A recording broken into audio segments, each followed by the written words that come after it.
Well, good day, everyone. I just realized that I was speaking to a close friend of mine who is a Bible believing, Bible studying, spirit filled Christian. And I just realized that, I wanted to mention the Revelation 12 sign. And I just thought to myself, this person's they're not going to understand what this is. And frankly, most Christians, even the ones that study the Bible, if they're not up watching like most of us are who watch YouTube. They're just, when you ask them about the Revelation 12 sign and you talk about, hey, it's a sign in the sky, they just look at you like you're crazy. So I wanted to make a video that I would refer to as the Revelation 12 sign for Dummies, but obviously I'm not a publisher and I can't make a book like this. So I'm calling it the Revelation 12 verse 1 sign in the sky for Dummies. So I'm being facetious. So if we look at Revelation 12:1, this is the ESV, it says, "And a great sign appeared in heaven, a woman clothed with the sun, with the moon under her feet, and on her head a crown of 12 stars." So, and people have read this verse for eons, and they've looked at it, and it just up until I guess a few years ago, a guy named Scotty Clark actually figured out what it really is. And so the question is, should we take Scripture literal, figurative, allegorical? I mean, my thought is that Scripture should always be taken literal to every extent possible. And if taking it to the literal means becomes just impossible to consider, then you might start thinking about things being figuratively or allegorical. So my thoughts are it's literal. But let's see what the commentators say. Let's jump to here's a typical commentator. Revelation chapter 12. It is generally agreed by most learned expositors that these guys have, divinity degrees, expositors, that the narrative we have in this and the two following chapters, from the sounding of the seventh trumpet to the opening of the vials, is not a prediction of things to come, but rather a recapitulation and representation of things past. Now, right away, I'm looking at this. This is complete, utter nonsense. If anybody reads the book of Revelation, you know what John was told was write the things that are and the things that are to come.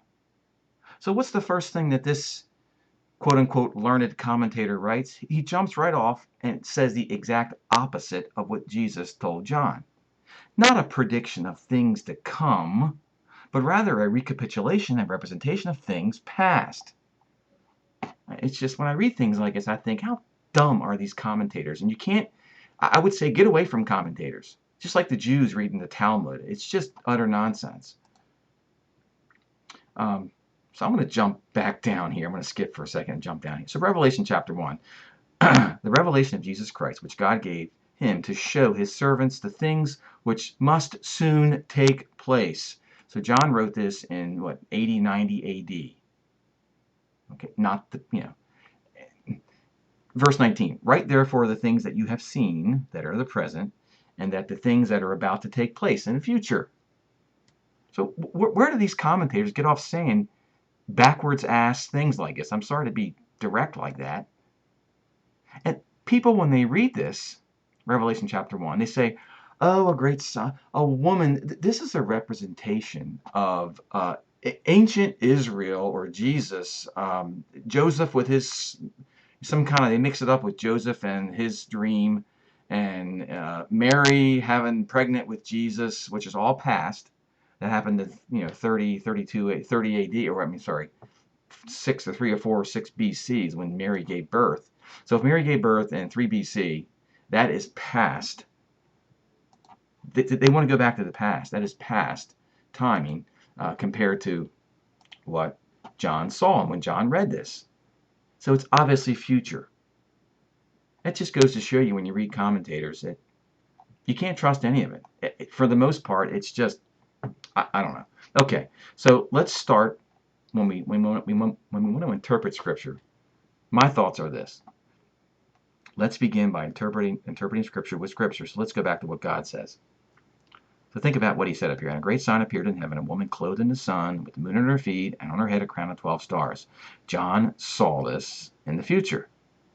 Or during the vision he had. So Genesis 1:14, and God said, let there be lights, that would be the sun, the moon, and the stars, in the expanse of the heavens or the sky, to separate the day from the night, and let them, these lights, let them, the sun and the moon and the stars, be for signs. Okay? That's God himself speaking. Let's jump to Luke 21, Jesus himself speaking, which is God. And there will be signs in the sun and the moon and the stars, and on the earth distress, nations in perplexity because of the roaring of the seas and the waves. That's because of the asteroid coming, Planet X. People fainting with fear and with foreboding of what is coming on the world.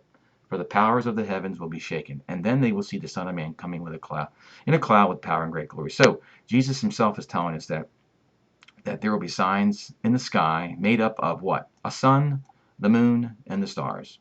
God said he made the sun and the moon and stars to be signs. So knowing that, let's go read what it says in Revelation 12. And a great sign appeared in heaven, at the expanse of the sky, a woman clothed in the sun. So here we go. We got the sun, we got the moon, and we got the stars, and we got a sign. So how does people get, taking scripture for what it is, how do you get to this? This is gobbledygook. For people to say things like this, ask your pastor what this means. Anyway, okay. I'll quit complaining about commentators. Okay, so I guess where it gets a little bit confusing is this woman in the sky. Let me jump backwards. So if you read Revelation chapter 1, the Apostle John provides an eyewitness account of a future event where objects in the expanse of the sky align themselves to a formation that is described in detail. We saw how it's described. This formation is made up of the sun and the moon and the stars and a mysterious woman. The woman is where it gets confusing. Okay, so let's ask the question. Do we know of any women in the sky? Is there a woman in the sky? Is Mary up in the sky delivering Jesus? Is that a sign? Does that make any sense now? So let's take this literally and let's start talking about constellations. So is God an astrologer? Does he follow astrology? No, but he did make the stars. He even brags about it. God said, can you lead forth the Mazzaroth? Can you lead forth the constellations in their season? Or can you guide the bear with his children? The bear, what's the bear? What's this Mazzaroth thing? Well, it's Strong's 42:16. It means constellation. So God brags he made the constellations. So is God an astrologer? No. Here's the bear. It's Ursa Major. In Amos 5, he brags again. He says, he who made Pleiades and Orion and turns deep darkness into the morning and darkens the day and the night, who calls for the waters and for the sea and pours them out on the surface of the earth. The Lord is his name. Okay, so here's Pleiades, here's Orion. So God is using astrology type terms, Pleiades and Orion. At least that's being translated that way. So he's bragging that he made the stars. He put them in certain formations. And if you read some of the non-canonized books of the Bible, you realize that Adam and Enoch and Noah came up with the meaning of the Mazzaroth, and it used to tell a story. It was like a bedtime story to the children as they sat under the stars at night, and they taught their children these meanings in the sky. Actually, it was a story. I could jump to what I think I've heard them talk about before. It's right here. Oh, I've lost it. So anyway, they would go around the Mazzaroth, and they had stories to tell. And at the end of the story, there was a constellation named Leo that went into a constellation named Virgo, and we'll get into that in a little bit. All right, so the conclusion is that God made the stars. He positioned them in orderly patterns and called them constellations, and he makes references to these constellations. So the question is, are there any constellations that refer to a woman? And the answer is obviously yes. It's Virgo. So let's look at Revelation 12 again with a literal interpretation. And a great sign appeared in the expanse of the sky, Virgo covered with the sun, the constellation Virgo, covered with the sun, with the moon under her feet, and on her head a crown of 12 stars. So let's go to a video and let's explain this simple formation. The arrangement of heavenly bodies on this day is a perfect match with verses 1 and 2 of Revelation chapter 12. On this day, 7 heavenly bodies are in almost perfect conjunction alongside the constellation known in Latin as Virgo, or in English as the Virgin. The moon is under her feet. She has just given birth to the king planet Jupiter. She is clothed in the sun, and there are 12 stars crowning her head. Revelation chapter 12 verses 1 and 2 says this, "And there appeared a great wonder in heaven, a woman clothed with the sun, and the moon under her feet, and upon her head a crown of 12 stars. And she, being with child, cried, travailing in birth, and pain to be delivered." Let me explain in more detail what you are looking at. The moon regularly passes through the constellation Virgo, but only once every 19 years is it at the feet of the woman. Jupiter passes through the constellation once every 12 years, but only once every 83 years does it via retrograde motion circle around in the Virgin's womb for a period of 42 weeks. The Sun moves through this constellation once every year, and the planets, Mercury, Mars and Venus, which are known as wandering stars, on rare occasions align. On this particular occasion, they are in alignment with the king star Regulus, the 9th star in the king constellation known as Leo. This particular alignment occurs only once in all of man's history. Using stargazing software, Yeah, so he's actually incorrect. I think Scotty Clark found it actually that it occurred about 4000 BC. But the bottom line here is that if you saw what he was talking about here, this event is something that Scotty Clark found using, I guess, Stellarium software. I guess about back in 2012, and you can credit him for this find. And this is an enormous, in my mind, an enormous find, where this is the first time I think in the history of the world where there is a verse that's in the Bible that we can predict when it's ahead of time with science astronomy software when it's going to be fulfilled. Think of all the prophecies in the Bible. You never know when it's going to be fulfilled. You just think, oh, well, it might be this month, it might be that month, or I think it's going to be that year. But scientifically, prior to September 23rd, 2017, when this formation actually comes to fruition and matches the text, this is the only time I've ever known where you can predict scientifically when a Bible prophecy is going to come true. This is an enormous, absolutely enormous find. And I try to explain this to people, pastors. They just blow it off like you're nuts talking about this stuff. This is not astrology. This is astronomy. This is biblical astronomy. And it's just, for people with these closed minds, it says in Proverbs that a fool is somebody who answers a matter before hearing the facts. And you can always tell these types of people. You go to them and you tell them something that seems kind of wild, and they immediately dismiss it. Then others you go to, and you start to tell them things, and they say, well, I want to hear more. I want to hear more. Well, right away you can tell who the fool is and who the fool isn't. Anyway, I was a sidetrack. So back to the study here. All right, so we explained what this thing is. You can download Stellarium. You can look at it yourself. It's rather simple. To me, it's one of the most enormous biblical prophecy finds, literally in the history of the world at this point, to be able to predict it ahead of time. And all the credit goes to Scotty Clark. Okay, so here are the constellations. Here's Virgo. It has a date that the Virgo is the sun. I guess the sun is in Virgo from August 23rd to 22nd. And we know that this event actually occurs on September 23rd. So there's been some precessing of the sun with this, so I'm not 100% sure these dates are correct, but there are some folks that die is one of them.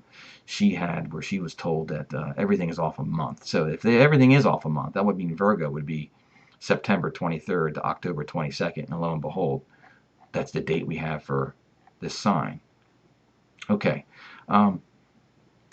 Somebody else, I think Scotty or somebody found that the fact that this alignment actually occurred 5,932 years ago on August 5th, 39 BC. And I can show you a quick video, but maybe I won't. It's by the guys at Discover Ministries. This is a pic from one of his videos. But the fact that it did occur again, but the difference was instead of having Venus as one of the planets here, remember Leo has 9 stars, so 3 planets combined with Leo to give a crown of 12 stars. So this event did occur. I can pull up Stellarium and show you 5,932 years ago. But instead of Venus, it was Saturn, which is a little different. Saturn, Satan. So the thought maybe is that maybe when this occurred is when Cain was born. Think about it. This is Genesis 3:15, and this is God speaking to Satan after he tempted Eve. He says, I will put enmity between you and the woman, and between your offspring and her offspring, and he will bruise your head, and you will bruise his heel. And this is Jesus. And Jesus on the cross had his heel bruised. This is a prediction of Jesus on the cross. To the woman he said, I will surely multiply your pain in childbearing. In pain you shall bring forth children. She brought forth Cain, her first child. Your desire shall be contrary to your husband, but he shall rule over you. So I'm just speculating. Could this be the date when Cain was born? I know that we think that Adam was created around roughly 4000 BC. So it fits the time frame. Okay, so let's look at the rest of Revelation 12. Verse 2, it says, she, that's a woman, was pregnant, was crying out in birth pains and agony of giving birth. And another sign appeared, a great red dragon. Now, I have another video where I talk about this great red dragon, how my thoughts are that this is the brown dwarf star with its 7 planets that's coming into the solar system. That's already here. And I talked about how my thoughts are NASA and the governments are hiding this. They don't want to have massive pandemonium if you look up in the sky and see planets. So there's guys like Jeff P from YouTube and WSO from YouTube. They routinely show videos where you can see this huge infrastructure in the sky that's being used to shield these things, along with the chemtrails. But it speaks of, in Revelation 12, this woman giving birth, crying out in labor and pain. Well, we see this same woman. This is Revelation, New Testament, written 90 AD. We've seen this same woman, or a woman like her, mentioned in Micah 5, with other information associated with it, which is something that we probably should care about. And we can take this astronomy software, scientifically knowing the date about a woman crying out in labor and pain, and apply it to Micah 5, which is Old Testament, written probably 500 BC. We all know this. This is on Christmas cards every year. But the verses after this first verse is kind of left out. Doesn't make sense to people. So it says, but you, O Bethlehem, Ephratah. That's related to Ephraim, my affinity to Ephraim. Bethlehem and Ephraim are somehow mixed together.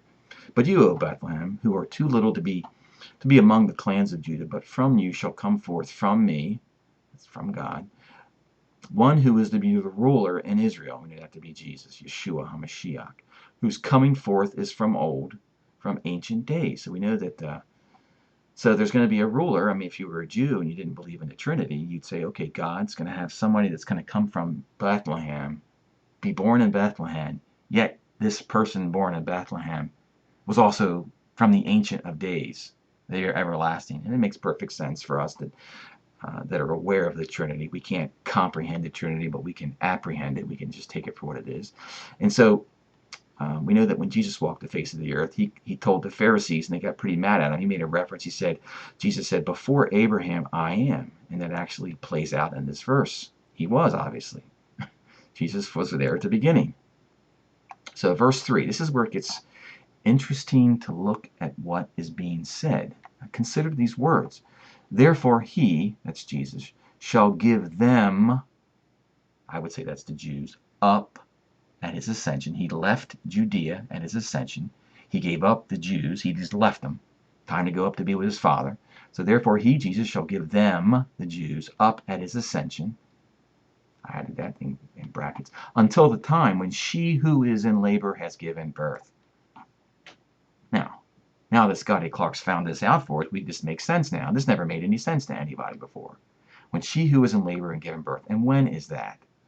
Well, we just looked at it. September 23rd, 2017. Then the rest of his brothers, the ones that weren't part of his, I guess, of his quote unquote, we'll say Christian religion. Then the rest of his brothers, the Jews, shall return to the people of Israel.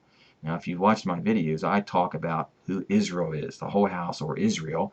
Israel is the northern kingdom, and the Jews are the southern kingdom. So if you've watched my videos, you understand that Israel really is referring to the Christians, of modern day Christians. The whole, the house of Israel, led by Ephraim.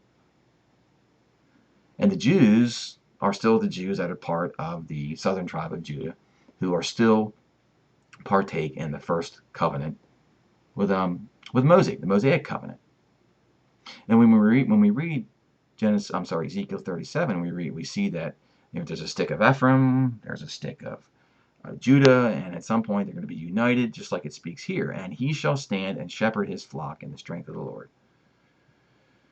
So the question is, when all this is going to happen here, verse 3, it's going to be fulfilled by the time September 23 comes around.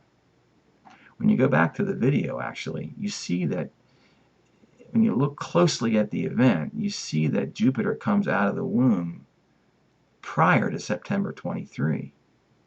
If you look at kind of the lines that are here, on September 23 is when the moon is at her feet and the 12 stars are perfectly aligned. The moon is only at her feet for one day. So on September 22nd, the moon's not at her feet. On September 24th, the moon's not at her feet. But on the day, September 23rd, which is 2 days after the Feast of Trumpets, on the third day after the Feast of Trumpets, mind you, that's when the moon's at her feet. So this sign is a one-day sign. It's not like it's going to happen and be there for months. Okay, so this is where it gets a little confusing. So that's basically the end of the study, that this has to happen. This Jesus coming back and being reunited with the Jews, the one house being brought back together. It needs to be before September 23rd, 2017. But where it gets confusing is this. There's another woman mentioned in Isaiah 66 who travailed. It seems like there might be two births. Let's take a look at this, Isaiah 66. This can be confusing. Do I have it over here? Okay, so here it is, Isaiah 66. It says, before she was in labor, she gave birth. Before her pain came upon her, she delivered a son. Now, I thought over the years that this was referring to Jesus, and that what was happening in Revelation chapter 12, that this was some other group. Here it is. This is Revelation 12. A great sign appeared to have a woman clothed in the sun. Okay, she was pregnant and was crying out in birth pains and agony. But in Isaiah 66, and she gave birth to this guy. This actually, it's a Zekar. It's a man child. It's called. Some of us think that this is the 144,000, the sons of Zion. I kind of think that, but it's confusing. But it appears that she gives birth after she goes into labor. But here we learn in Isaiah 66, another woman, or is it the same woman, gives birth before her labor came. She delivered a son. And that word is Zekar also here. And it says, who has ever heard of such a thing? Who has seen of such a thing? Shall a land be born in one day? Shall a nation be brought forth in a moment, in a twinkling of an eye? That's talked about when Paul speaks of the transformation in 1 Corinthians chapter 15, 15, I think, verse 52 or whatever. In a moment, in twinkling of an eye, you'll be transformed. For as soon as Zion was in labor, Zion, wherever we hear about Zion, she brought forth her children. So who is Zion? Does Zion have children? Well, I think Zion does have children.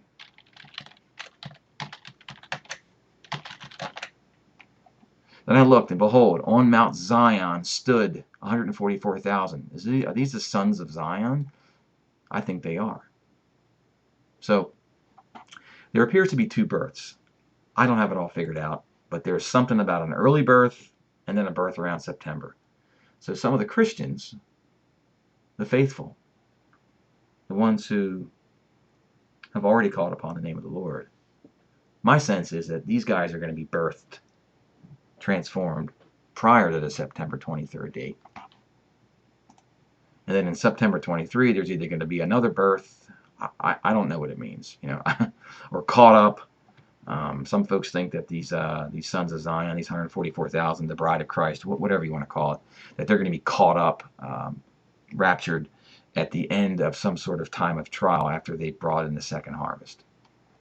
Okay, guys, with that, I just wanted to just kind of do an overview of Revelation 12 for Dummies. And if you want to share this video with your friends and family who don't really know what this means yet, this is a literal sign in the sky. That's what it is. It's not a summary of Jesus being born and Mary giving birth in the past. So with that, guys, have a good evening and God bless you.